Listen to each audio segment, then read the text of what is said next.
ಹರೇ ಕೃಷ್ಣ. ಎಲ್ಲರಿಗೂ ಸ್ವಾಗತ. ಶ್ರೀಮದ್ ಭಾಗವತಂ 3ನೇ ಸ್ಕಂದ 24ನೇ ಅಧ್ಯಾಯ 35ನೇ ಶ್ಲೋಕ.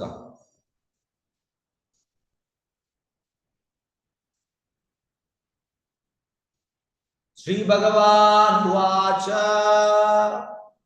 ಮಯಾ ಪ್ರೋಕ್ತಮಿಹಿ ಲೋಕಸ್ಯ ಪ್ರಮಾಣಂ ಸತ್ಯಲೌಕಿಕೆ ಅತ ಜಾನಿ ಮಯಾ ತುಭ್ಯಂ ಯತ್ ಅವೋಚಂ ಮೃತಂ ಮುನೇ. ಅನುವಾದ ಮತ್ತು ಭಾವಾರ್ಥ ಬೈ ಡಿವೈನ್ ಗ್ರೇಸ್ ಅಭಯ ಚರಣಾರವಿಂದ ಭಕ್ತಿ ವೇದಾಂತ ಸ್ವಾಮಿ ಶ್ರೀಲ ಪ್ರಭುಪಾದ್ ಕಿ ಜೈ. ದೇವೋತ್ತಮ ಪುರುಷನಾದ ಕಪಿಲನು ಹೀಗೆಂದನು, ನೇರವಾಗಿ ಆಗಲಿ ಅಥವಾ ಶಾಸ್ತ್ರಗಳಲ್ಲಿ ಆಗಲಿ ನಾನು ಏನೇ ಹೇಳಿರಲಿ ಅದು ಲೋಕದ ಜನರಿಗೆ ಎಲ್ಲ ಬಗೆಯಿಂದಲೂ ಪ್ರಮಾಣಿತವಾದದು. ಎಲೇ ಮುನಿಯೇ, ನಾನು ನಿನ್ನ ಮಗನಾಗುವೇನೆಂದು ಹಿಂದೆ ಹೇಳಿದುದರಿಂದ ಈ ಸತ್ಯವನ್ನು ನಡೆಸಿಕೊಳ್ಳುವುದಕ್ಕಾಗಿ ಅವತರಿಸಿರುತ್ತೇನೆ. ಇವತ್ತಿನ ಟಾಪಿಕ್ ಎಂತಂದ್ರೆ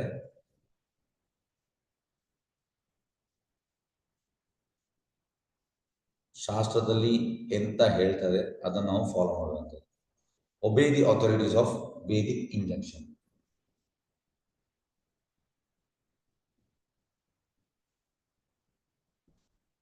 ಇದು ಟಾಪಿಕ್ ಇವತ್ತಿದು.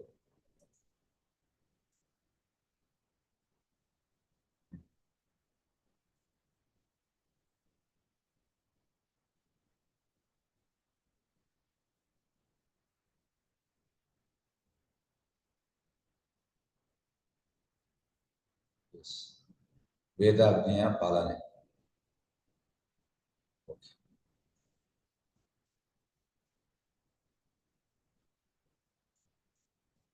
ವೇದಾಜ್ಞೆಯ ಪಾಲನೆ.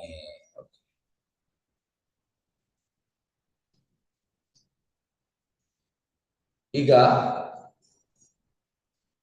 ಫಸ್ಟಿಗೆ ನಾವು ನಮ್ಮಲ್ಲಿ ಕೇಳಬೇಕು, ನಾವು ಫಾಲೋ ಮಾಡ್ತಾ ಇದ್ದೇವಾ? ವೇದಾಜ್ಞೆಯ ಪಾಲನೆ ನಾವು ಫಾಲೋ ಮಾಡ್ತಾ ಇದ್ದೇವಾ? First question. ಎಸ್, ಇದು ಸೆಲ್ಫ್ ಇಲ್ಲ ಇಲ್ಲ ಪ್ರಭುಜಿ, ಪೂರ್ತಿಯಾಗಿ ಫಾಲೋ ಮಾಡ್ತಾ ಇಲ್ಲ. ಓಕೆ. ಈಗ ಇಲ್ಲಿ ಕರ್ದಮ ಮುನಿ ಎಂತ ಫಾಲೋ ಮಾಡಿದ? ಎಸ್, ಅಂದ್ರೆ 50 ವರ್ಷ ಆದ ನಂತರ ಸನ್ಯಾಸ ಸ್ವೀಕಾರ ಮಾಡಿ ಅವರು ಹೊರಡ್ತಾರೆ, ಮನೆ ಗೃಹ ತ್ಯಾಗ ಮಾಡಿ. ಅಂದ್ರೆ ಅವ ವಾನಪ್ರಸ್ಥಕ್ಕೆ ಹೋಗ್ತಾ ಇದ್ದಾನೆ, ಅಂದ್ರೆ ಸನ್ಯಾಸವೇ. ಓಕೆ, ಹಾಗಾಗಿ 50 ವರ್ಷ ಆದ್ಮೇಲೆ ಎಲ್ಲದಿಂದಲೂ ಡಿಟ್ಯಾಚ್. ಓಕೆ, ಅದನ್ನು ಮಾಡ್ತಾ ಇದ್ದಾರೆ. ಇದು ನಮ್ಗೆ ಹೇಗೆ ರಿಲೇಟ್ ಆಗ್ತದೆ? ಕರ್ದಮುನಿ ಇದು ನಮ್ಗೆ ಹೇಗೆ ರಿಲೇಟ್ ಆಗ್ತಾ ಉಂಟು? ಹೇಗೆ ನಮ್ಗೆ ನಾವು ನಮ್ಮ ಲೈಫ್ಗೆ ಹೇಗೆ ರಿಲೇಟ್ ಮಾಡುವಂಥದ್ದು ಇದನ್ನು? ಎಸ್, ಯಾರು ಹೇಳ್ತೀರಿ? ಅಂದ್ರೆ ಆ ಟೈಮ್ಗೆ ಮಗ ಅವ್ರಿಗೆ ಜವಾಬ್ದಾರಿ ವಹಿಸಿ, ನಾವು ಮನೆಯಲ್ಲೇ ಈಗಿನ ಕಾಲದಲ್ಲಿ ಕಾಡಿಗೆಲ್ಲ ಹೋಗಕ್ಕಾಗಲ್ಲ, ಮನೆಯಲ್ಲೇ ಇದ್ದು ಭಗವಂತಂದು ಸ್ಮರಣೆ, ಭಗವಂತಂದು ಸೇವೆಯಲ್ಲಿ ನಿರತರಾಗ್ಬೇಕು ಅಂತ ಅರ್ಥ. Okay, yes. ಬೇರೆಯವ್ರು ಎಂತ ಹೇಳ್ತೀರಿ? ಬೇರೆ ಗುರುಜಿ, 50 ವರ್ಷದಲ್ಲಿ ಮಗ ದೊಡ್ಡದಾಗುದಿಲ್ಲ, ಮದುವೆ ಆಗುದು ಲೇಟು, ಮಕ್ಕಳಾಗೋದು ಲೇಟು, 50 ವರ್ಷದಲ್ಲಿ ಆಗುದೇ ಇಲ್ಲ, ಜೀವನ ಕಂಪ್ಲೀಟ್. ಅದು ನಮ್ದು ಪ್ರಾಬ್ಲಮ್, ಅದು ದೇವರ ಪ್ರಾಬ್ಲಮ್ ಅಲ್ಲ. ಹಾಗೆ ಕಾಡಿಗೆ ಹೋದ್ರೆ ಮನೆ ಮಕ್ಕಳು ಇವರನ್ನೆಲ್ಲ ನಮ್ಮ ಕರ್ತವ್ಯ ಮುಗಿಸದೆ ಹೇಗೆ ಕಾಡಿಗೆ ಹೋಗ್ಲಿ? ಇಲ್ಲಪ್ಪ, ಕಾಡಿಗೆ ಹೋಗ್ಲಿಕ್ಕೆ ಹೇಳುದಲ್ಲಪ್ಪ. ಕಾಡಿಗೆ ಹೋಗ್ಲಿಕ್ಕೆ ಯಾರು ಹೇಳಿದ್ದಾರೆ? ಅರ್ಥ ಮಾಡಿ. ಲೋಕದ ಭಾವಾರ್ಥದಲ್ಲಿ ಎಂತ ಹೇಳಿದ್ದಾರೆ ನೋಡಿ, ಅದೇ ಕರೆಕ್ಟ್ ಕೇಳ್ಬೇಕು. ಕಾಡಿಗೆ ಹೋಗ್ಲಿಕ್ಕೆ ಯಾರು ಹೇಳಿದ್ರು? ಇಲ್ಲಿ ಲೋಕದ ಎಂತ ಹೇಳ್ತಾರೆ? ಇಲ್ಲಿ ಯಾರು ಸನ್ಯಾಸವನ್ನು ಸ್ವೀಕರಿಸಬಾರದು ಎಂಬುದು ಕಲಿಯುಗದಲ್ಲಿ ಕಟ್ಟಳೆ ಆಗಿರುತ್ತದೆ.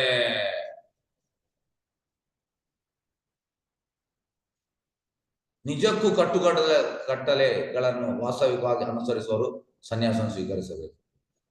ಸಾಮಾನ್ಯವಾಗಿ ಹೇಗಿದ್ರು ಜನರು ಸನ್ಯಾಸ ಜೀವನವನ್ನು ಅಸಮರ್ಥರಾಗಿರುತ್ತಾರೆ. ಮತ್ತೆಂತ ಮಾಡ್ಬೇಕು?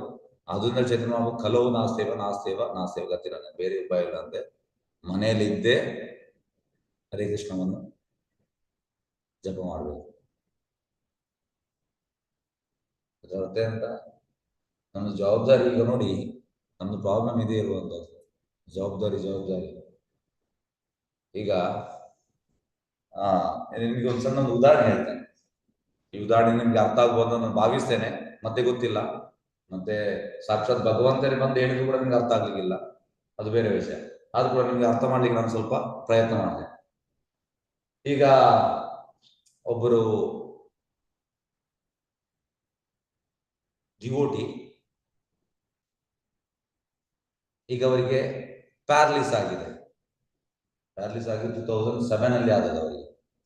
ಈಗ ಆಲ್ಮೋಸ್ಟ್ ಎಷ್ಟಾಯ್ತು, 7 ಅಂದ್ರೆ ನಾನು ಕೃಷ್ಣ ಪ್ರಜ್ಞೆ ಬರುವಾಗ ಅವರು ಕೂಡ ಕೃಷ್ಣ ಪ್ರಜ್ಞೆ ಬಂದದ್ದು ಪ್ಯಾರಲಿಸ್ ಆದ್ಮೇಲೆ. ಹಾಗೆ ನನ್ನೊಬ್ರು ಆತ್ಮೀಯರು ಯಾರು ನಮ್ಗೆ ಮೆಂಟರ್ ಆಗಿದ್ರು, ಅವರವರ ಆಫೀಸಿಗೆ ಹೋಗ್ತಾ ಇದ್ರು. ತುಂಬಾ ಹಣ ಇತ್ತು ಅವರ ಹತ್ರ. ಹಾಗೆ ಇವರು ತಿಂಗಳಿಗೆ 2 ಸಲ ಹೋಗ್ತಾ ಇದ್ರು. ಆದ್ರೆ ಒಮ್ಮೆ ಒಂದೆರಡು ಸರ್ತಿ ಮಾತಾಡಿದ್ದಾರೆ. ಮತ್ತೆ ಅವ್ರು ನೋಡುವಂಥದ್ದು ಬಚ್ಚಿ ಎಲ್ಲ, ಅಂದ್ರೆ ಆಫೀಸಿಗೆ ಹೋಗುವಾಗ ಅಂತಂದ್ರೆ ಅವರಿದ್ರೆ ಅಲ್ಲಿ ಹೋಗುವುದಿಲ್ಲ, ಕಾರಿಂದ ಸೀದಾ ಸ್ಟಾರ್ಟ್ ಮಾಡಿ ಬೇರೆ ಕಡೆಗೆಲ್ಲ ಹೋಗುವಂಥದ್ದು. ಸಿಗುವಾಗ ನಮ್ಗೆ ಅದು ಜವಾಬ್ದಾರಿ ಉಂಟು, ಇದು ಜವಾಬ್ದಾರಿ ಉಂಟು, ಇದು ಇದು ಇದು ಆ ರೀತಿ ಹೇಳ್ತಾರೆ. ಇದನ್ನು ಪರ್ಸನಲ್ ಎಕ್ಸಾಂಪಲ್ ಹೇಳುವಂಥದ್ದು. ಮತ್ತೆ 2007ರಲ್ಲಿ ಆ ಪ್ರಭುಜಿ ಗೃಹಸ್ಥ ಆದ್ರು. ಅದಕ್ಕೆ ಅವರು ಬ್ರಹ್ಮಚಾರಿ ಆಗಿದ್ರು, ಸ್ಯಾಫ್ರನ್, ಮತ್ತೆ ಸ್ಯಾಫ್ರನ್ ಬಟ್ಟೆ ತೆಗೆದು ಗೃಹಸ್ಥ ಆದ್ರು. ಆಗ ಇವರಿಗೆ ಸ್ಟ್ರೋಕ್ ಆಯ್ತು. ಸ್ಟ್ರೋಕ್ ಆದ ಮೇಲೆ ಅವ್ರು ನಿಜವಾಗಿ ಕೂಗ್ಲಿಕ್ಕೆ ಸ್ಟಾರ್ಟ್ ಮಾಡಿದ್ರು. ನಾನು ಅವಾಯ್ಡ್ ಮಾಡ್ತಾ ಇದ್ದೆ ಪ್ರಭುಜಿ ನಿಮ್ಮನ್ನು, ಜವಾಬ್ದಾರಿ ಜವಾಬ್ದಾರಿ ಜವಾಬ್ದಾರಿ ಅಂತ. ಈಗ ನನ್ನ ಪರಿಸ್ಥಿತಿ ಈ ರೀತಿ ಉಂಟು. ಟೋಟಲ್ ನಾನು ಡಿಪೆಂಡ್. ಯಾರಿಗೆ? ನನ್ನ ಅಕ್ಕಂದಿಯರಿಗೆ, ಹೆಂಡತಿಗೆ, ಹೆಂಡತಿಯ ಮನೆಯವರಿಗೆ, ಎಲ್ಲರಿಗೂ. ಅಂದ್ರೆ ಏನ್ ಮಾಡ್ಲಿಕ್ಕೆ ಆಗುದಿಲ್ಲ, ಬೆಡ್ ಅಲ್ಲಿ ಮಲಗುವಂಥದ್ದು. ಹಾಗಾಗಿ ನಾವು ಎಣಿಸುವಂಥದ್ದು ನನ್ಗೆ ಜವಾಬ್ದಾರಿ. ಈಗ ನನ್ನ ಸಣ್ಣ ಉದಾಹರಣೆ, ನನ್ನ ಉದಾಹರಣೆ, ನಾನು ಕಾಲೇಜಲ್ಲಿ ಇರುವಾಗ ನನಗೊಂದು ಮೇಜರ್ ಆಕ್ಸಿಡೆಂಟ್ ಆಗಿತ್ತು. ನನಗೆ ಕೂಡ ಸೆಕೆಂಡ್ ಚಾನ್ಸ್. ಆ ಆಕ್ಸಿಡೆಂಟ್ ಇಂದ ನನಗೆ ಮತ್ತೆ ಭಗವಂತನ ಮೇಲೆ ಜಾಸ್ತಿ ಆಸಕ್ತಿ ಬಂದದ್ದು. ಅಂದ್ರೆ ನಾನು ಯಾವುದು ಬೈಕಲ್ಲಿ ಸ್ವಲ್ಪ ಫಾಸ್ಟ್ ಹೋಗ್ತಾ ಇದೆ, ನಾನು ಜೀಪಿಗೆ ಹೊಡೆದದ್ದು. ಬಸ್ಸನ್ನು ಓವರ್ಟೇಕ್ ಮಾಡಿ, ಬಸ್ಸಿಂದ ಅಡಿಗೆ ಬೀಳಲಿಲ್ಲ, ಹೆಚ್ಚಾಗಿ ನಾನು ನನ್ನ ಕಾಲಲ್ಲಿ ರಾಡ್ ಇತ್ತು, ಮತ್ತೆ ಈ ಫಿಂಗರ್ ಕಟ್, ಇಲ್ಲಿಗೆಲ್ಲ ICU ಸೀರಿಯಸ್ ಇದೆ. ಹಾಗೆ ಈಗ ಹೆಚ್ಚಿನವರು ನನಗೆ ಈಗ ಕೂಡ ಕೇಳ್ತಾರೆ, ತುಂಬಾ ಮಂದಿ, ನಾನು ಮಂಗಳೂರಿನವನೇ, ಮಂಗಳೂರಲ್ಲಿ ಹೋಗುವಾಗ, ನಿಮ್ಗೆ ಎಂತ ಜವಾಬ್ದಾರಿ ಇಲ್ವಾ ಮಾರ್ರೆ, ಎಂತ ಜವಾಬ್ದಾರಿ. ಈಗ ನಾನು ಹಾಸ್ಪಿಟಲ್ ಇರುವಾಗ ನನಗೆ ತುಂಬಾ ಮಂದಿದು ಪರಿಚಯ, ತುಂಬಾ ಮಂದಿ ಬಂದಿದ್ದಾರೆ, ಒಂದು 500 ಜನ ಬಂದಿರ್ಬೋದು, ಯಾಕಂದ್ರೆ ಸೀರಿಯಸ್ ಇದ್ದಾರೆ ಹಾಸ್ಪಿಟಲ್ ನೋಡ್ಲಿಕ್ಕೆ. ಹಾಗೆ ಅವರು 500 ಜನ ಬಂದವರೇ ನನಗೆ ಈಗ ಮಾತಾಡುವಂಥದ್ದು, ಸಿಗುವಂಥದ್ದು. ನಾನು ಅವ್ರದ್ದು ಹೇಳುವಂಥದ್ದು, ನಾನಾಗ ಸತ್ತಿದ್ರೆ ಮತ್ತೆ ನಂದು ಜವಾಬ್ದಾರಿ ಯಾರು ನೋಡ್ತಿದ್ರು? ಆಗ ಭಗವಂತ ನೋಡ್ತಿದ್ರು, ಈಗ ಯಾಕೆ ಇಲ್ಲ? ಈಗ ಭಗವಂತನ ಕೆಲಸ ಮಾಡುವಾಗ ಭಗವಂತ ಯಾಕೆ ನೋಡುವುದಿಲ್ಲ? ಇದು ನಮ್ಗೆ ಅರ್ಥ ಆಗಬೇಕು. ಪ್ರಭುಪಾದ ಹೇಳುವಂಥದ್ದು, what you can understand from your tiny brain. ನಮ್ಮ ಸಣ್ಣ ಮೆದುಳು ನಮ್ಗೆ ಜಾಸ್ತಿ ಅರ್ಥ ಆಗುವುದಿಲ್ಲ. ನಾವು ಜವಾಬ್ದಾರಿ ಜವಾಬ್ದಾರಿ ಜವಾಬ್ದಾರಿ ಜವಾಬ್ದಾರಿ, ಸರ್ಟೆನ್ ಟೈಮ್ಗೆ ಜವಾಬ್ದಾರಿಯನ್ನು ಶಾಸ್ತ್ರ ಹೇಳುವಂಥದ್ದು, ನಾನಲ್ಲ, ಪ್ರಭು ಶಾಸ್ತ್ರ ಕೋಟ್ ಮಾಡ್ತಾ ಇದ್ದಾರೆ. ನಾವು ಸ್ಟಾಪ್ ಮಾಡಬೇಕು. ನಮ್ಗೆ ಹೇಳಲಿಕ್ಕೆ ಆಗುದಿಲ್ಲ, ಕೂತಲ್ಲಿ ಕರೆಕ್ಟ್ ಆಗಿ ನಮ್ಗೆ ಎದ್ದು ನಿಲ್ಲಲಿಕ್ಕೆ ಆಗುದಿಲ್ಲ, ಮತ್ತೆ ಕೂಡ ನಮ್ಮ ಜವಾಬ್ದಾರಿ. ಎಂತ ಜವಾಬ್ದಾರಿ? ಜವಾಬ್ದಾರಿಗೆ ಒಂದು ಸರ್ಟೆನ್ ಪ್ರಾಯ ಉಂಟು, ಆ ಪ್ರಾಯದಲ್ಲಿ ಜವಾಬ್ದಾರಿ, ಆ ಪ್ರಾಯ ಮೇಲೆ ಇಲ್ಲ.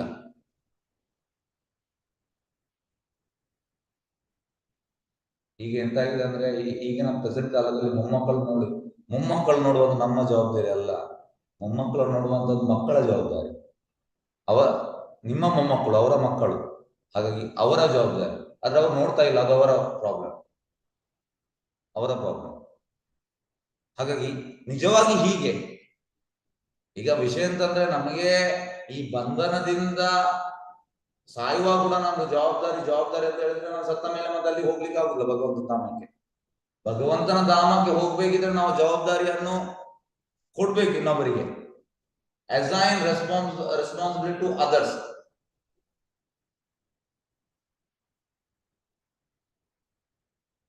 ಆ ಪ್ರಾಯ ಆದ್ಮೇಲೆ ನೋ ರೆಸ್ಪಾನ್ಸಿಬಿಲಿಟಿ. ಒಂದು ರೆಸ್ಪಾನ್ಸಿಬಿಲಿಟಿ ಅಂತ ಭಗವಂತನ ಚಿಂತನೆ ಮಾತ್ರ. ಯಾಕೆಂದ್ರೆ ಯಾವಾಗ ಕಾಲ್ ಬರ್ತದೆ ಅಂತ ಹೇಳಲಿಕ್ಕೆ ಆಗೋದಿಲ್ಲ. ಅಂದ್ರೆ ರಿಂಗ್ ಯಾವಾಗ ಬರ್ತದೆ ಅಂತ ಹೇಳಲಿಕ್ಕೆ ಆಗೋದಿಲ್ಲ. ಅದಕ್ಕೆ ನಾವು ರೆಡಿ ಆಗ್ಬೇಕು. Life is A preparation, death is examination. ಹಾಗೆ ಈ ರೀತಿ ನಾವು ತಿಳಿಬೇಕು. ಶಾಸ್ತ್ರದಲ್ಲಿ ಎಂತ ಉಂಟು ಅದು ಅದನ್ನು ಮತ್ತೆ ಅದು ಸರಿ ಇಲ್ಲ ಅಂತ ಹೇಳುವಾಗಿಲ್ಲ, ಅದು ಸರಿಯೇ. ಓಕೆ, ಈಗ ನೋಡಿ ಇಲ್ಲಿ ಈಗ ಕಪಿಲ ಮಾತಾಡುವಂಥದ್ದು. ಮಗ ಇಷ್ಟು ನನಗೆ ಮಾತಾಡಲಿಲ್ಲ, ಈಗ ಸ್ಟಾರ್ಟ್ ಮಾತಾಡಿ ಕರ್ದ ಮುನಿದು ಮಗ. ಅದಕ್ಕೆ ಶ್ರೀ ಭಗವಾನ್ ವಾಚ ಬರ್ತದೆ ಇಲ್ಲಿ ಸ್ಟಾರ್ಟ್ ಆಗಿ. ಇನ್ನು ಕಪಿಲನ ಮಾತು ಒಬ್ಬ ಇನ್ನು ಭಗವಂತ ಒಮ್ಮೆ ಮಾತಾಡ್ಲಿಕ್ಕೆ ಸ್ಟಾರ್ಟ್ ಮಾಡಿದ್ರೆ ಅದು ನೆಕ್ಟರ್. ಇಲ್ಲಿ ತನಕ ಕೂಡ ನೆಕ್ಟರೇ, ಇನ್ನು ಕೂಡ ನೆಕ್ಟರ್ ಜಾಸ್ತಿ ಆಗ್ತಾ ಹೋಗ್ತದೆ. ಫುಲ್ ಈಗ 24 ಚಾಪ್ಟರ್ ಅಲ್ಲಿ ಇದ್ದೇವೆ. 25, 26, 27, 28, 29, 30, 31 ಎಷ್ಟು ಉಂಟು ಚಾಪ್ಟರ್ಸ್. ಹಾಗಾಗಿ ಈ ಥರ್ಡ್ ಕ್ಯಾರೆಕ್ಟರ್ದು ಈ ಪಾರ್ಟ್ ಇವತ್ತಿನಿಂದ ತುಂಬಾ ಇಂಪಾರ್ಟೆಂಟ್. ಯಾಕೆಂದ್ರೆ ಭಗವಂತ ಈಗ ಮಾತಾಡ್ತಾನೆ. ಭಗವಂತ ಮಾತಾಡುವುದಂದ್ರೆ ಈಗ ಭಗವದ್ಗೀತೆಯಲ್ಲಿ ಕೃಷ್ಣ ಮಾತಾಡ್ತಾನೆ. ಅರ್ಜುನ ಎಲ್ಲ ಸಮಸ್ಯೆಯಿಂದ ಆಚೆ ಬಂದ. ಹಾಗೆ ನಾವು ಕೂಡ ಸಮಸ್ಯೆಯಲ್ಲಿದ್ದೇವೆ, ನಾವು ಕೂಡ ಗೊಂದಲದಲ್ಲಿದ್ದೇವೆ. ನಮ್ಗೆ ನಾನು ಎಂತ ಮಾಡ್ಬೇಕು ಅದು ಗೊತ್ತಿಲ್ಲ. ನಮ್ಗೆ ನಮ್ಮ ಜವಾಬ್ದಾರಿ ಅಂತ ನಮಗೆ ಗೊತ್ತಿಲ್ಲ. ಈ ರೀತಿ ತುಂಬಾ ನಮ್ಗೆ ವಿಚಾರಗಳು ಬರ್ತದೆ, ನಮ್ಗೆ ಗೊತ್ತಿಲ್ಲ. ಭಗವಂತನ ಮಾತು ಕೇಳಬೇಕು. ಕಪಿಲನ ಮಾತು ನಾವು ಕೇಳಿದ್ರೆ ಪಾಸ್. ಹಾಗೆ ಇಲ್ಲಿ ಭಗವಂತ ಕಪಿಲ ಮುನಿ ಸ್ಟಾರ್ಟ್ ಮಾಡುವ ಮಾತಾಡ್ಲಿಕ್ಕೆ. ನಾನು ಯಾವುದೆಲ್ಲ ಮಾತಾಡ್ತೇನೆ, ಯಾವುದೆಲ್ಲ ಶಾಸ್ತ್ರದಲ್ಲಿ ಉಂಟು, ಅದು ಅಥಾರಿಟಿ.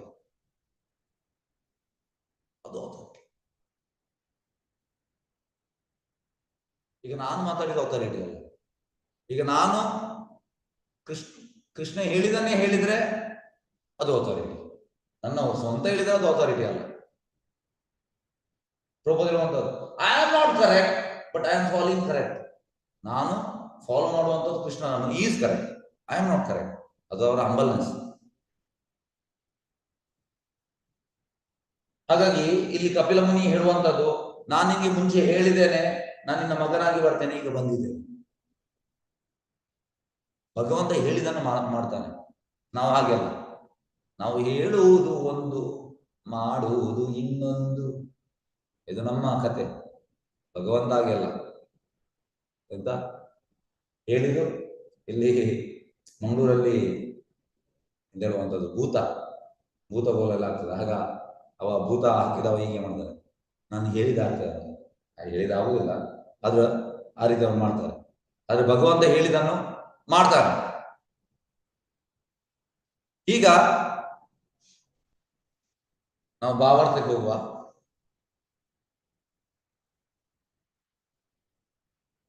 ಈಗ ಕರ್ದ ಮುನಿ ಫ್ಯಾಮಿಲಿ ಲೈಫ್ ಅನ್ನು ಕಂಪ್ಲೀಟ್ ಆಗಿ ಬಿಡ್ತಾ ಇದ್ದಾರೆ. ಯಾಕೆ? ಎಸ್, ಯಾರು ಹೇಳ್ತೀರಿ? ಫ್ಯಾಮಿಲಿ ಲೈಫ್ ಅನ್ನು ಕಂಪ್ಲೀಟ್ ಆಗಿ ಈಗ ಬಿಡ್ತಾ ಇದ್ದಾರೆ. ಯಾಕೆ?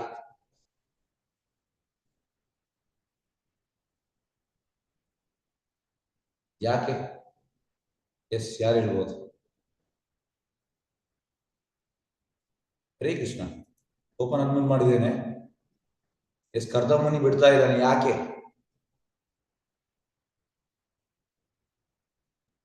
ಅವ್ರ ಜೀವನದ ಉದ್ದೇಶವನ್ನು ಅವರು ಸಾರ್ಥಕ ಮಾಡ್ಕೊಳ್ಳ. ಜೀವನದ ಉದ್ದೇಶ ಎಂತ? ಭಗವಂತನನ್ನು ಪಡೆಯೋದು, ಮರಳಿ ಭಗವಂತನ ಧಾಮಕ್ಕೆ ಭಗವಂತನನ್ನು ಪಡೆಯುವಂಥದ್ದು. Okay, S. ನೋಡಿ, ಇಲ್ಲಿ ಭಾವಾರ್ಥದಲ್ಲಿ ಎಂತ ಹೇಳಿದ್ದಾರೆ? ಭಾವಾರ್ಥದಲ್ಲಿ ಹೇಳುವಂಥದ್ದು ಫಸ್ಟ್ ಲೈನ್ ಅಲ್ಲಿ ಉಂಟು,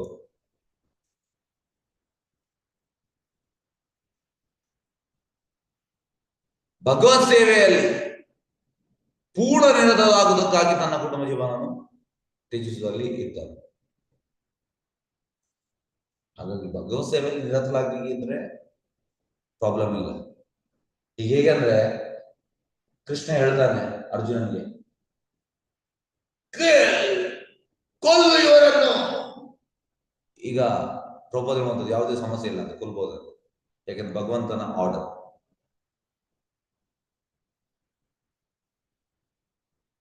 ಹಾಗಾಗಿ ಭಗವಂತನ ಸೇವೆಯಲ್ಲಿ ನಿರತರಾಗಲಿಕ್ಕೆ ಮನೆಯನ್ನು ಬಿಡುವಂಥದ್ದು ಓಕೆ, ಆದ್ರೆ ಕಲಿಯುಗಕ್ಕೆ ಆಗಲಿಲ್ಲ. ಇದು ಸತ್ಯಯುಗ.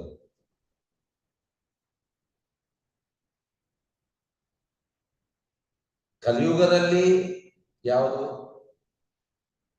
ಸ್ಥಾನೇ ಸ್ಥಿತ, wherever you are you just be there,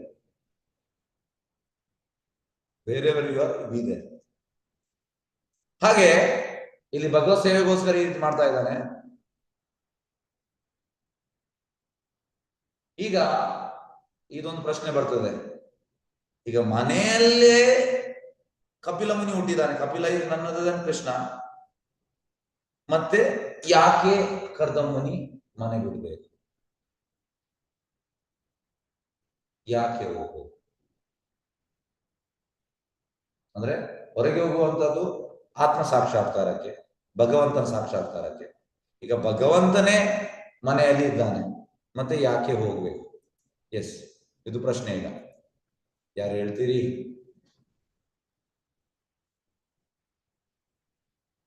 S, Hare Krishna.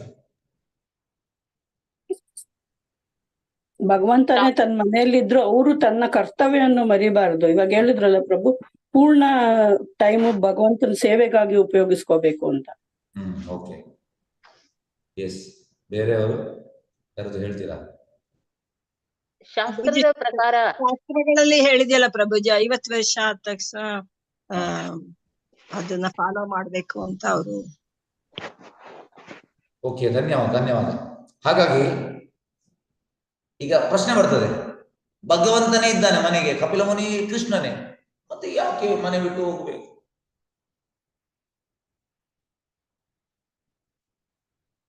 ಆದ್ರೆ ಶಾಸ್ತ್ರದಲ್ಲಿ ಎಂತ ಹೇಳಿದೆ ಅದು ನಾವು ಪಾಲನೆ ಮಾಡಬೇಕು. First you read shastra, then you understand through devotees. ಭಕ್ತರ ಮೂಲಕ ನಾವು ಅರ್ಥ ಮಾಡ್ಬೇಕಂತ ಶಾಸ್ತ್ರವನ್ನು. ದೆನ್ ಯು ಅಪ್ಲೈ ಇಟ್, ಅಳವಡಿಸಬೇಕು. ಅದು ನಾವು ಯಾವಾಗ ಅಪ್ಲೈ ಮಾಡ್ತೇವೆ, ಅಳವಡಿಸ್ತೇವೆ, ಆಗ ನಮಗೆ ಸಾಕ್ಷಾತ್ಕಾರ ಸಿಗ್ತದೆ, ರಿಯಲೈಸೇಷನ್, ಸಾಕ್ಷಾತ್ಕಾರ. ಹಾಗಾಗಿ ಶಾಸ್ತ್ರದಲ್ಲಿ ಉಂಟು ಎಂತ, ಅಟ್ಯಾಚ್ ಆಗಿರಬಾರ್ದು,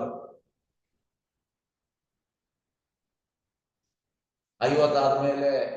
ಹೇಗೆ ಹಿಂದಿನ ಕಾಲದಲ್ಲಿ, ಈಗ ನೋಡಿ ಲೇಟ್ ಆಗುವಂಥದ್ದು. ಹಿಂದಿನ ಕಾಲದಲ್ಲಿ 24 ಹುಡುಗನಿಗೆ, ಹುಡುಗಿಗೆ 18 ಮದುವೆ ಆಗುವಂಥದ್ದು. ಹಾಗೆ 50 ಆಗುವಾಗ ಹೇಗೆ ಅಂದ್ರೆ, ಮದುವೆ ಆಗಿ 1 ವರ್ಷದಲ್ಲಿ ಮಗು ಆಗ್ತದೆ.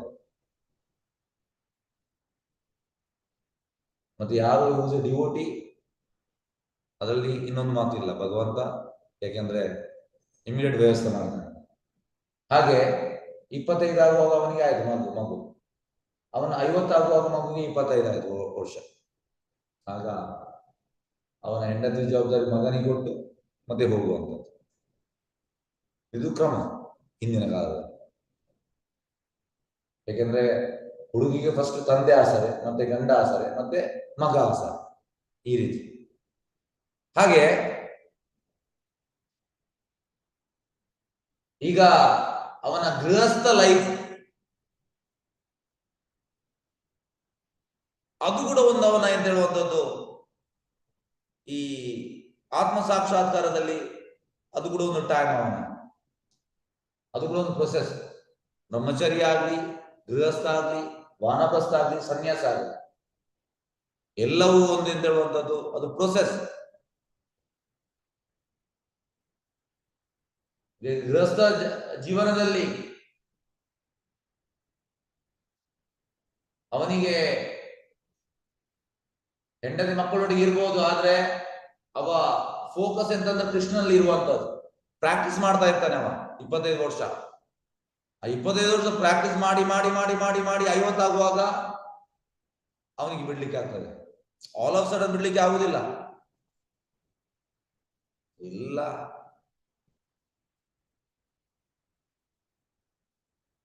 ಅದೇ ಪ್ರಾಕ್ಟೀಸ್ ಮಾಡಿದ್ರೆ. ಈಗ ನೋಡಿ, ಈಗ ತುಂಬಾ ಕೆಲವೆಲ್ಲ ಸನ್ಯಾಸಿಗಳು, ಗೃಹಸ್ಥ ಆದವರು ಸನ್ಯಾಸಿಗಳು ತಗೊಂಡಿದ್ದಾರೆ ನಮ್ಮ ಇಸ್ಕಾನ್ ಅಲ್ಲಿ. ಅವರು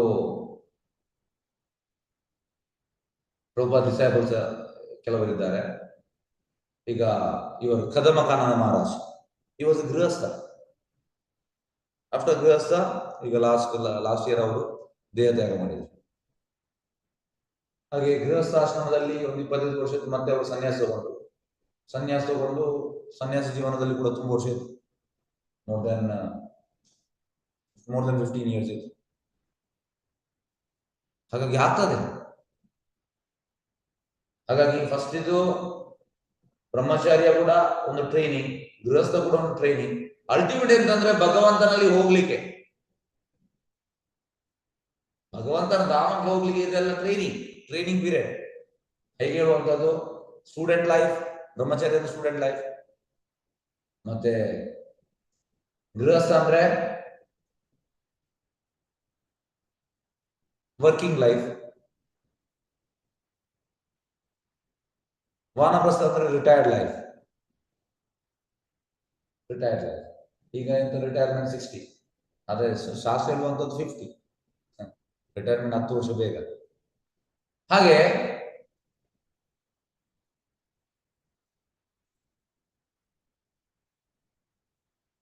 ಇಲ್ಲಿ ಯಾಕೆ ಗರ್ದ ಮುನಿ ಮನೆಯನ್ನು ಬಿಡಬೇಕು, ಈ ಪ್ರಶ್ನೆ.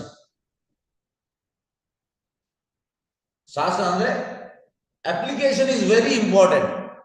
ಈಗ ಭಗವದ್ಗೀತೆಯಲ್ಲಿ ಕೃಷ್ಣಲ್ಲಿ ಹೇಳಿದಾನೆ, ಓಕೆ, ನನಗೆ ಒಳ್ಳೆ ನನ್ನ ಭಕ್ತಿ ಶಾಸ್ತ್ರಿ ಆಗಿದೆ, ನನಗೆ ಎಲ್ಲ ಗೊತ್ತುಂಟು, ಎಲ್ಲ ನಂದೆಲ್ಲ ಓದಾಗಿದೆ. ಓದಿಯಾಗಿ ಏನು ಪ್ರಯೋಜನ? ಭಕ್ತಿ ಶಾಸ್ತ್ರ ಸರ್ಟಿಫಿಕೇಟ್ ಇದ್ದು ಏನು ಪ್ರಯೋಜನ? ಅದನ್ನು ಅಳವಡಿಸಿ ಜೀವನದಲ್ಲಿ ತನ್ನಿ. ಭಗವಂತ ಅರ್ಜುನನಿಗೆ ಹೇಳಿದಲ್ಲ ಸರ್, ಅರ್ಜುನ ನಿತ್ಯ ಸಿದ್ಧ, ಅವ ಇಂಟರ್ನಲ್ ಅಸೋಸಿಯೇಟ್. ಅರ್ಜುನನನ್ನು ಭಗವಂತ ಭ್ರಮೆಗೆ ತಂದದ್ದು ಯಾಕೆ? ನಮ್ಮ ಕಲಿಯುಗ ಬರ್ತಾ ಉಂಟು, ಕಲಿಯುಗದ ಜನರಿಗೆ ಉಪಯೋಗವಾಗಲಿ ಅಂತ.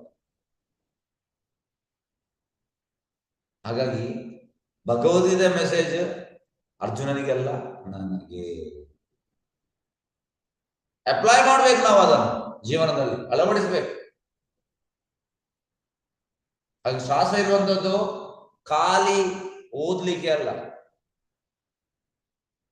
ತುಂಬಾ ಜ್ಞಾನಿಗಳಿದ್ದಾರೆ, ನಾವು ಇನ್ನೊಂದು ಜ್ಞಾನಿ ಆಗೋದು ಬೇಡ. ತುಂಬಾ ಇದ್ದಾರೆ ಜ್ಞಾನಿಗಳು. ನಾವು ಎಂತ ಇದ್ರು ಕೂಡ ಭಗವಂತ ಹೇಳಿದನ್ನು ನಾವು ಫಾಲೋ ಮಾಡುವ. Slow and steady wins the race. ಒಮ್ಮೆಲೆ ಆಗುದಿಲ್ಲ, ಆದ್ರೆ ಮಾಡ್ತಾ ಹೋಗುವ. ಆಗ ನಮ್ಗೆ ರಿಯಲೈಸೇಷನ್ ಸಿಗ್ತದೆ. ಭಗವಂತ ತುಂಬಾ ಹೇಳಿದ್ದಾನೆ ಭಗವದ್ಗೀತೆ. ಯಾವುದೆಲ್ಲ ಸಹ ಇಂಪಾರ್ಟೆಂಟ್ ಶ್ಲೋಕಾಸ್ ಭಗವಂತ ಹೇಳಿದ್ದಾನೆ. 2 ಸತಿ ಬಂದಿದೆ ಶ್ಲೋಕ, ಒಂದು 9.34 ಮತ್ತೆ 18.6. ಮನ್ಮನ, ನನ್ನನ್ನು ಚಿಂತಿಸು. ಮದ್ಭಕ್ತೋ, ನನ್ನ ಭಕ್ತನಾಗು. ಮಧ್ಯಾಜಿ, ನನಗೆ ಪೂಜೆ ಮಾಡು. ಮಾಂ ನಮಸ್ಕರು, ನನಗೆ ನಮಸ್ಕಾರ ಮಾಡು. ಇದು 2 ಬಾರಿ ಹೇಳಿದ್ದಾನೆ. ಮತ್ತೆ ಭಗವಂತ ಅಂತ ಹೇಳಿದ್ದಾನೆ,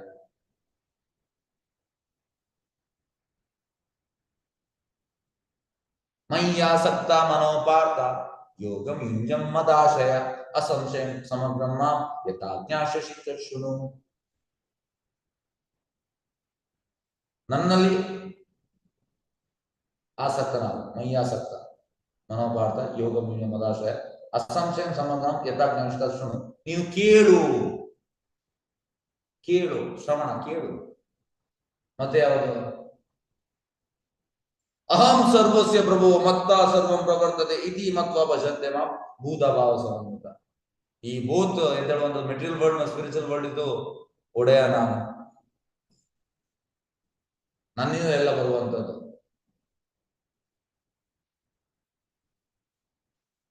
ಮತ್ತೆ ಮಚ್ಚಿತ ಮದ್ಗತ ಪ್ರಾಣ ಬೋಧೆಯಂತ ಪರಸ್ಪರಂ ಕಥೆಯಂತ ಮಾಂ ನಿತ್ಯಂ ತುಷ್ಯಂತಿ ಚ ರಮಂತಿ ಚ. ಇದನ್ನು ಯಾರು ಕೇಳಿದ್ದಾರೆ ಅವರು ನನ್ನ ಬಗ್ಗೆ ಯಾವಾಗಲೂ ಕೇಳ್ತಾ ಇರ್ತಾರೆ. ತುಂಬಾ ಖುಷಿ ಆಗ್ತದೆ ನನ್ನ ಬಗ್ಗೆ ಅವರಿಗೆ ಹೇಳುವಾಗ. ಇನ್ನೊಬ್ಬರಿಗೆ ಕೂಡ ಹೇಳ್ತಾ ಇರ್ತಾರೆ, ತುಷ್ಯಂತಿ ರಮಂತಿ. ಈ ರೀತಿ ಮಾಡಿದ್ರೆ ಎಂತ ಆಗ್ತದೆ? ತೇಷಾಂ ಸತತಯುಕ್ತಾನಾಂ ಭಜತಾಂ ಪ್ರೀತಿ ಪೂರ್ವಕಂ ದದಾಮಿ ಬುದ್ಧಿ ಯೋಗಂ ಏನ ಮಾಮುಪೇನತಿ. ನಾನು ಎಂತ ಮಾಡ್ತೇನೆ? ತೇಷಾಂ ಸತತಯುಕ್ತಾನಾಂ ಭಜತಾಂ ಪ್ರೀತಿ ಪೂರ್ವಕಂ, ಅವರಿಗೆ ಬುದ್ಧಿ ಕೊಡ್ತೇನೆ ಭಗವಂತ ಹೇಳುವಂಥದ್ದು. ನೆಕ್ಸ್ಟ್ ತೇಷಾಂ ಏವಾನು ಕಂಪಾರ್ಥ ಅಹಂ ಅಜ್ಞಾನಜಂ ತಮಃ ನಾಶಾನ್ಯಾತ್ಮ ಭಾವಸೋ ಜ್ಞಾನ ದೀಪೇನ ಭಾಷವತ. ಜ್ಞಾನದ ಬೆಳಕಿನಿಂದ ಅಜ್ಞಾನದ ಕತ್ತಲನ್ನು ನಾಶ ಮಾಡ್ತೇನೆ. ಈ ರೀತಿ ಎಲ್ಲ ತುಂಬಾ ಉಂಟು. 5th ಚಾಪ್ಟರ್ ಅಲ್ಲಿ 29 ಭೋಕ್ತಾರಂ ಯಜ್ಞ ತಪಸಾಂ ಸರ್ವಲೋಕ ಮಹೇಶ್ವರ ಸುಹೃದಂ ಸರ್ವಭೂತಾನಾಂ ಜ್ಞಾತ್ವ ಶಾಂತಿ ಪೃಚ್ಛತಿ. ಎಂಜಾಯರ್ ನಾನು, ಕಂಟ್ರೋಲರ್ ನಾನು, ವೆಲ್ ವಿಷರ್ ನಾನು. ಇದನ್ನು ತಿಳಿ ನಿಮ್ಗೆ ಶಾಂತಿ ಸಿಗ್ತದೆ. ಮತ್ತೆ 18.66 ಸರ್ವಧರ್ಮಾನ್ ಪರಿತ್ಯಜ್ಯ ಮಾಮೇಕಂ ಶರಣಂ ವ್ರಜ ಅಹಂ ತ್ವಾಂ ಸರ್ವಪಾಪೇಭ್ಯೋ ಮೋಕ್ಷಯಿಷ್ಯಾಮಿ ಮಾ ಶುಚಃ.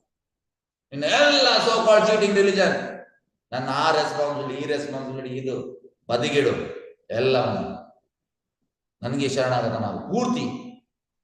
ಹೆಸರಿಗೆ ಅಲ್ಲ, ಕಾಟಾಚಾರಕ್ಕೆ ಶರಣಾಗತ ಪೂರ್ತಿ. ಅಹಂ ತ್ವಾಂ ಸರ್ವಪಾಪೇಭ್ಯೋ ಮೋಕ್ಷಯಿಷ್ಯಾಮಿ ಮಾ ಶುಚಃ. ನನ್ನೆಲ್ಲ ಪಾಪದಿಂದ ಬಿಡುಗಡೆ ಮಾಡ್ತೇನೆ ನನ್ನ ಬಳಿಗೆ. ಈ ರೀತಿ ಭಗವಂತ ತುಂಬಾ ಹೇಳಿದಾನೆ ಭಗವದ್ಗೀತೆಯಲ್ಲಿ. ಎಷ್ಟು ಬೇಕು ಶ್ಲೋಕ, ತುಂಬಾ ಹೇಳಿದಾನೆ. ಆದ್ರೆ ನಾವು ಯಾರಿಗೆ? ಅದು ಅರ್ಜುನನಿಗೆ ಅಲ್ಲ ಸರ್, ಅದು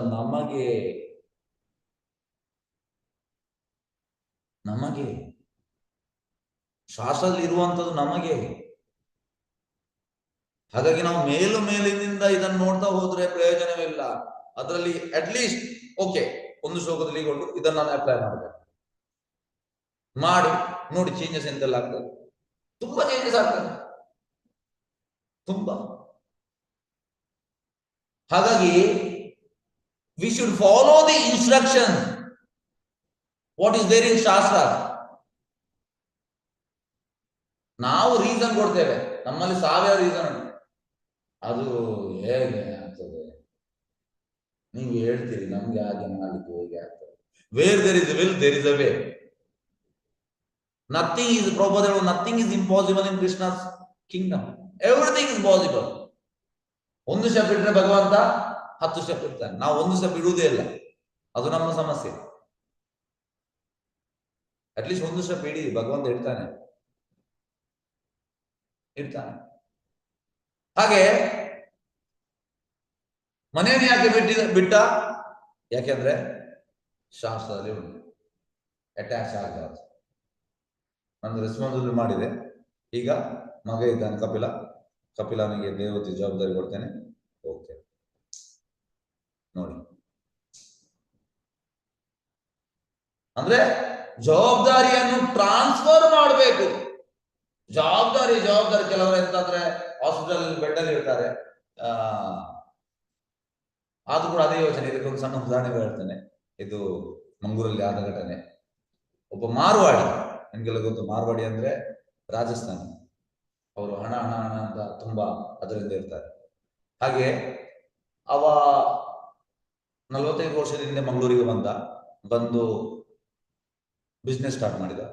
ತುಂಬಾ ಹೆಸರುಂಟು ಅವ್ರಿಗೆ, ಹೆಸರು. ಹಾಗೆ ಬಿಸ್ನೆಸ್ ಸ್ಟಾರ್ಟ್ ಮಾಡಿ ಅವನಿಗೆ 2 ಅಂಗಡಿ, ಒಳ್ಳೆ ಬಿಸ್ನೆಸ್, ಹಣ. ಲಾಸ್ಟಿಗೆ ಈಚೆಗೆ ಇದು ಸ್ವಲ್ಪ ವರ್ಷದ ಹಿಂದೆ ಹಾಸ್ಪಿಟಲ್ ಅಲ್ಲಿ ಇದ್ದ, ಸಾಯುವ ಸ್ಟೇಜ್ ಅಲ್ಲಿ ಇದ್ದ. ಹಾಗೆ 2 ಮಕ್ಕಳು ಹೋಗ್ಬೇಕಲ್ಲ, ತಂದೆಯನ್ನು ನೋಡ್ಲಿಕ್ಕೆ ಹಾಸ್ಪಿಟಲ್ಗೆ ಹೋಗ್ಬೇಕು. ಅವಾಗ ಕೇಳಿದ್ರು, ಅವರು ಹಾಸ್ಪಿಟಲ್ ಬಂದಿದ್ದಾರೆ, ಬೆಡ್ ಅಲ್ಲಿ ಇದ್ದಾನೆ.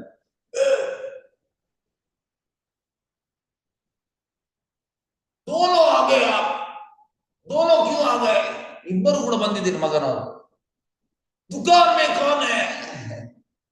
ನೀವು ಇಬ್ಬರು ಬಂದ ಅಲ್ಲಿ ಅಂಗಡಿಯಲ್ಲಿ ಯಾರಿರ್ತಾರೆ ಮಾರೆ? ಹೋಗಿ ಮಾರೆ. ಸಾಯುವ ಸ್ಟೇಜ್ ಅಲ್ಲಿ ಇದ್ದಾನೆ. ಇದೆಲ್ಲ ಎದುರುವಂತದ್ದು ಆಲ್ಮೋಸ್ಟ್ ಎಂಡ್. ನೋಡಿ ಎಷ್ಟು ಆಸಕ್ತಿ. ಅಂಗಡಿಯಲ್ಲಿ ಅದನ್ನೇ ಯೋಚನೆ ಮಾಡ್ತಾ ಇದ್ದಾನೆ, ಯಾಕಂದ್ರೆ ಅವನೇ ಕಷ್ಟಪಟ್ಟೆಲ್ಲ ಮಾಡಿದ್ರು. ಶಾಸ್ತ್ರ ಇರುವಂತದ್ದು ಈ ರೀತಿ ಯೋಚನೆ ಮಾಡಿದ್ರೆ ಅಂಗಡಿ ಯೋಚನೆ ಬಂದ ಅಂಗಡಿಯಲ್ಲಿ ತಿಗಣೆ ಆಗಿ ಬಿಡ್ತಾನೆ ಅಂತ.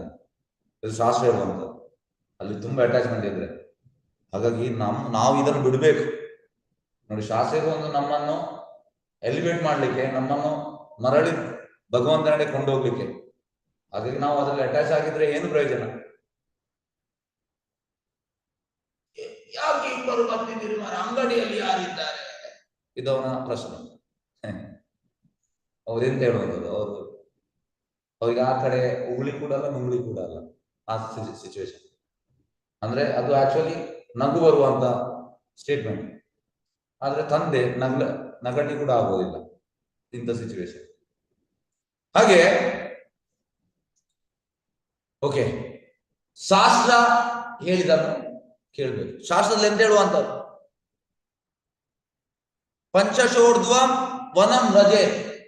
50 ಆದ್ಮೇಲೆ ವನಂ ಅಂದ್ರೆ ಕಾಡಿಗೆ ಹೋಗ್ಬೇಕಂತ, ಎಲ್ಲವನ್ನು ಕೊಟ್ಟು ಹೋಗ್ಬೇಕಂತ. ಅದು ಕಲಿಯುಗದಲ್ಲಿ ಆಗುದಿಲ್ಲ, ಪ್ರಭುಪಾದ ಹೇಳ್ತಾರೆ ಲೇಟರ್. ಆದ್ರೆ ಪ್ರಭುಪಾದ ಹೇಳುವಂತದ್ದು, after 50 you sit in one place peacefully chant. ನಾನು ಲಾಸ್ಟ್ ಇಯರ್ ಪರಿಕ್ರಮ, ಈ ಸಲ ನಮ್ಗೆ ಹೋಗ್ಲಿಕ್ಕೆ ಆಗುದಿಲ್ಲ ಮಾಯಾಪುರ್. ಹಾಗೆ ಲಾಸ್ಟ್ ಇಯರ್ ಹೋಗುವಾಗ ಕವಿಚಂದ್ರ ಮಹಾರಾಜ್ ಈಸ್ ಆಲ್ಮೋಸ್ಟ್ 80+ ಸನ್ಯಾಸಿ ಅವರು, ಪ್ರಭುಪಾದ ಸಾಹೇಬರು. ಹಾಗೆ ನಾನು ಅವರನ್ನು ನಮ್ಮ ಈ ಸಲ ಟೆಂಟಲ್ಲಿ ಇರಲಿಲ್ಲ, ಆದ್ರೆ ಪ್ರೀವಿಯಸ್ ಇಯರ್ ಮಾತ್ರ ಟೆಂಟಲ್ಲಿ ಇದ್ರು. ಈಗ ಅವ್ರದ್ದು ಹೆಲ್ತ್ ಸ್ವಲ್ಪ ಇದಾಗಿದೆ, ಡಿಟೋರಿಯೇಟ್ ಆಗಿದೆ. ಹಾಗೆ ಅವ್ರ ನಂತರ ಹೇಳಿದ್ರು, my health is not supporting, medicine ಎಲ್ಲ ಉಂಟು, ತುಂಬಾ ಪ್ರಾಯ ಆಗಿದೆ, ಮಾತಾಡೋದು ಗೊತ್ತಾಗ್ತದೆ. ಹಾಗೆ ಅವರು ಹೇಳಿದ್ರು, ಬಟ್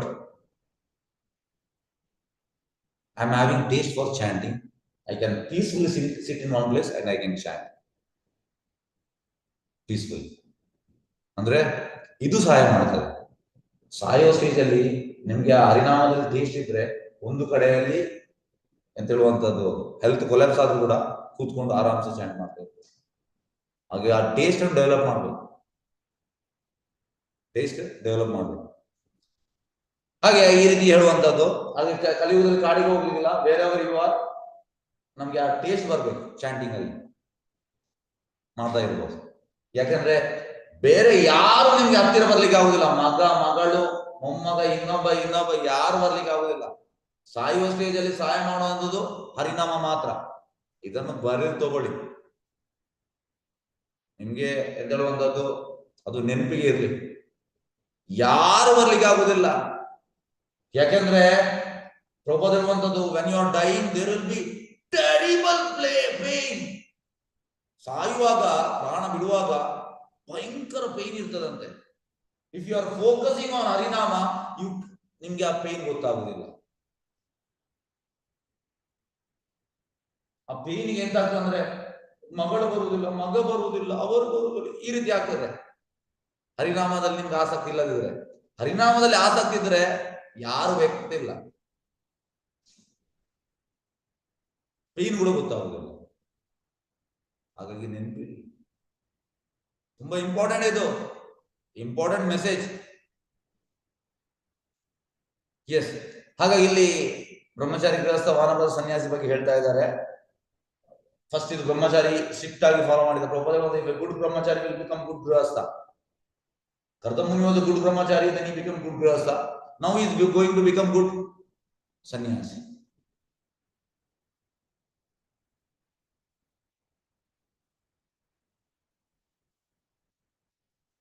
Yes. ಹಾಗೆ ಪ್ರಭುಪಾದ ಹೇಳುವಂತದ್ದು, ಕಲಿಯುಗದಲ್ಲಿ ಈ ಸನ್ಯಾಸ ಇಸ್ ಸ್ಟ್ರಿಕ್ಟ್ಲಿ ಪ್ರಾಹಿಬಿಟೆಡ್ ಅಂತ. ಯಾಕೆ? ಪೀಪಲ್ ಆರ್ ಚೀಟಿಂಗ್, ವಿಮೂಢಾತ್ಮಾಸ್. ಮತ್ತೆಂತ ಮಾಡ್ಬೇಕು ಕಲಿಯುಗಕ್ಕೆ ಬೆಟರ್ ಗೆಟ್ ಮ್ಯಾರಿಡ್ ಅಂಡ್ ಎಂತ ಮಾಡ್ಬೇಕು? ಫೋಕಸ್ ಆನ್ ಹರೇ ಕೃಷ್ಣ ಮಂತ್ರ, ದ್ಯಾಟ್ಸ್ ಇಟ್. ಇದನ್ನ ನಾವು ಕೇಳ್ತಾ ಇರ್ಬೇಕು. ಕೇಳಿ ನಮ್ಗೆ ಅದು ಸಹಾಯ ಮಾಡ್ತದೆ. ನಮ್ಗೆ ಭಗವಂತನ ಧಾಮ ಕೊಂಡೋಗ್ಲಿಕ್ಕೆ ಈ ಹರಿನಾಮ ಸಹಾಯ ಮಾಡ್ತದೆ. The distance between spiritual world and material world is ಇಷ್ಟೇ ನೋಡಿ, ಇಲ್ಲಿಂದ ಇಲ್ಲಿಗೆ ಇದು distance. So when you are chanting you have to hear. ಹೋಗ್ಬೋದು ನಿಮಗೆ ಧಾಮಕ್ಕೆ, ಸನ್ಯಾಸಿ ಆಗ್ಬೇಕಂತ ಇಲ್ಲ, ಯಾವುದೇ ಇರಲಿ, ಆದ್ರೆ ನಮಗೆ ಇದರಲ್ಲಿ ಅಟ್ರಾಕ್ಷನ್ ಇರಬೇಕು, ಹರಿನಾಮದಲ್ಲಿ ಅಟ್ರಾಕ್ಷನ್ ಇದೆ. ಓಕೆ, ಹರೇ ಕೃಷ್ಣ. ಎಸ್, ಎಲ್ಲರ ಹತ್ರ ರಿಕ್ವೆಸ್ಟ್, ನಾಳೆ ಎಲ್ಲ ಟೀಚರ್ಸ್ನವರಿಗೆ ಕೂಡ ಹೇಳಿ, ಸಂಗೀತಮಯ ಮತ್ತೆ ಎಲ್ಲ ಟೀಚರ್ಸ್ನವ್ರಿಗೆ ಹೇಳಿ, ಎಲ್ಲರೂ ಸ್ಟೂಡೆಂಟ್ಸ್ಗೆ ಅವರವರ ಸ್ಟೂಡೆಂಟ್ಸ್ಗೆ ಹೇಳಿ, ನಾಳೆ ಎಲ್ಲರಿಗೂ ಹೇಳಿ. ಯಾಕಂದ್ರೆ ನಾಳೆ ಶ್ರೀಲ ಭಕ್ತನ ಸರಸ್ವತಿ ಠಾಕೂರ್ ಇದು ಅಪಿಯರೆನ್ಸ್ ಡೇ 150th. ಹಾಗಾಗಿ ನಾನು ತುಂಬಾ ಪ್ರಿಪೇರ್ ಮಾಡಿದ್ದೇನೆ ಕ್ಲಾಸಿಗೆ. ತುಂಬಾ ಒಳ್ಳೆ ಕ್ಲಾಸ್, ತುಂಬಾ ಪಾಯಿಂಟ್ಸ್ ಎಲ್ಲ ಉಂಟು. ಇದನ್ನ ನಾವು ತಿಳಿಬೇಕು, ಭಕ್ತಿ ಸರಸ್ವತಿ ಠಾಕೂರ್ ಬಗ್ಗೆ ನಾವು ತಿಳಿಬೇಕು.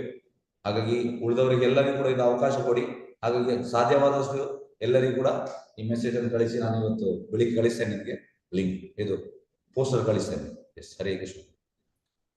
ಓಕೆ, ಹಾಗಾದ್ರೆ ಮುಕ್ತಾಯ ಮಾಡುವ. ವಾಂಚಕಲ್ಪತರು ಅಭಿಷೇಕ ಕೃಪಾ ಸಿಂಧು ಬೇವಜ ಬದ್ಧನ ಪಾವನಿಯು ವೈಷ್ಣವ ನಮೋ ನಮಃ. ಅನಂತ ಕೋಟಿ ವೈಷ್ಣವ ಕಿ ಜಯ. ನಾಮಾಚಾರ್ಯ ಶ್ರೀ ಹರಿದಾಸ್ ಠಾಕೂರ್ ಜಯ. ಹರೇ ಕೃಷ್ಣ. ಧನ್ಯವಾದಗಳು. ಹರೇ ಕೃಷ್ಣ. ಹರೇ ಕೃಷ್ಣ ಹರೇ ಕೃಷ್ಣ. ಧನ್ಯವಾದಗಳು ಪ್ರಭುಜಿ. ಕೃಷ್ಣ ಪ್ರಭುಜಿ, ಇವತ್ ಕ್ಲಾಸ್ ತುಂಬಾ ಚೆನ್ನಾಗಿದೆ ಪ್ರಭುಜಿ. ಹರೇ ಕೃಷ್ಣ. ಹರೇ ಕೃಷ್ಣ. ಧನ್ಯವಾದಗಳು. ಧನ್ಯವಾದಗಳು ಪ್ರಭುಜಿ. ಧನ್ಯವಾದಗಳು. ಧನ್ಯವಾದಗಳು. ಧನ್ಯವಾದಗಳು. ಧನ್ಯವಾದಗಳು.